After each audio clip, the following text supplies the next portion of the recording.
It's Scary Halloween Month Part 2. That's right, Halloween isn't just taking over all of October, it's now invading November all the way to Thanksgiving. You know what that means? It's time to talk about that Tic Tac Toe based horror game I made. Well, it's a complicated question.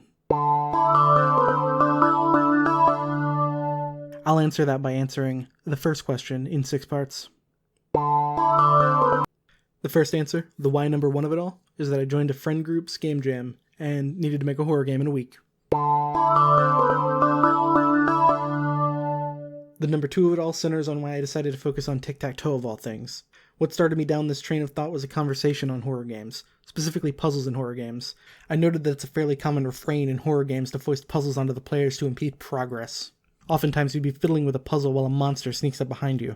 I believe the intended goal of this is to induce anxiety. Offering an intellectual obstacle of some kind in a creepy atmosphere has a tendency to provoke a feeling of helplessness on account of stress, reducing the level of performance you might otherwise be able to achieve in a different gameplay environment. Personally, this does not work for me. Not to say that my performance in puzzles is not reduced greatly by gameplay environmental factors, such as a spooky monster jumping up behind you, but that the designed for anxiety approach offered by these puzzles often stagnates in a quagmire of frustration alone. To put it another way, they're annoying.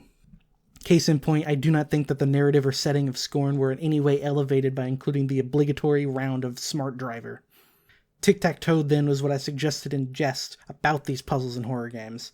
It went something to the effect of, I see you have defeated me, human, in the greatest of games, Tic Tac Toe, and as such, you have my permission to live in this world. I got a laugh out of that joke when I delivered it.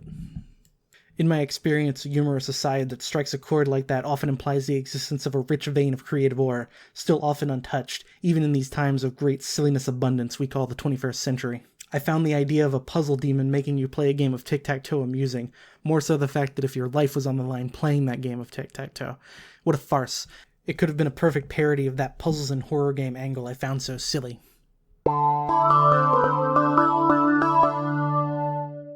The real root why has to do more with the origins of tic-tac-toe, though. I mean, naturally, in order for there to be a game using tic-tac-toe as a motif, you actually need tic-tac-toe to exist.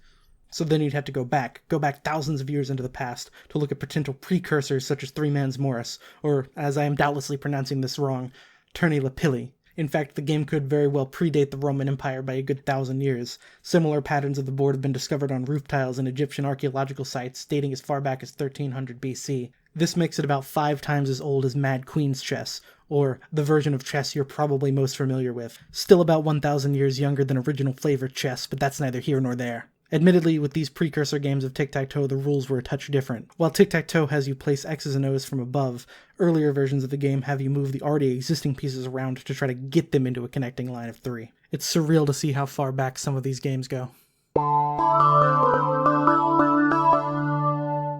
I'm not yet a skilled game developer. I'm a writer by trade.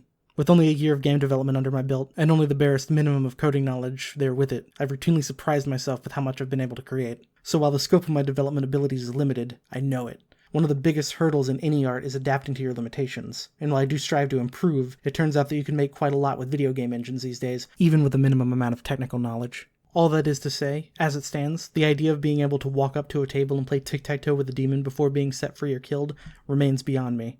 Hopefully with more support and study I can alleviate that, but I'll save the rest of the digital panhandling to the end of the video. All you really need to know is that the original concept I had in mind wouldn't work, at least with a 1-week development window. So I went more abstract with it. The one thing I do know how to make is walking simulators. So I decided pretty early on in development to turn the game into a tic-tac-toe labyrinth. Somewhere out there in the vast and endless cosmos, there's a version of this game that includes a labyrinth containing all 26,830 permutations of the game, too. But instead, the correct path ended up being a route where the demon comically throws the game, which gets into... It's all a bit silly.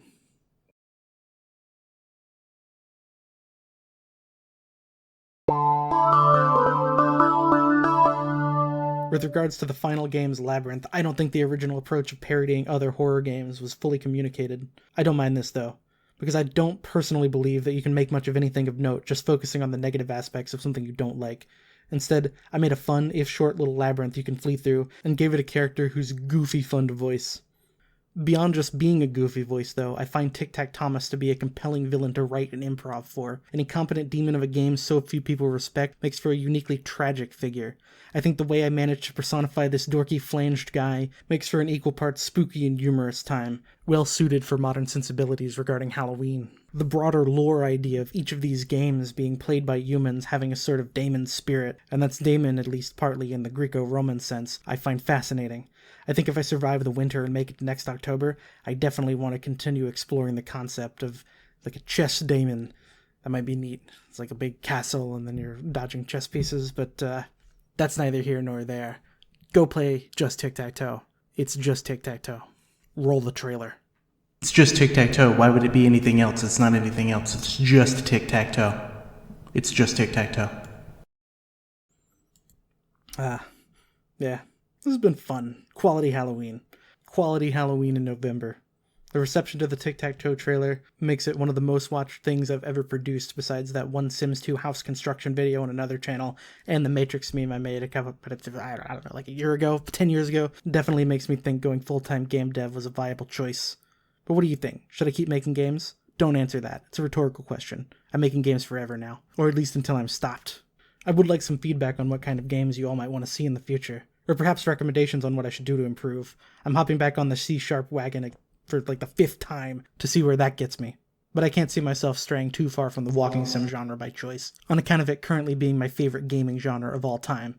And if you don't believe they're video games, well, just replace mentally the word video game I'm saying with interactive experience and let your dopamine levels kind of go back to normal.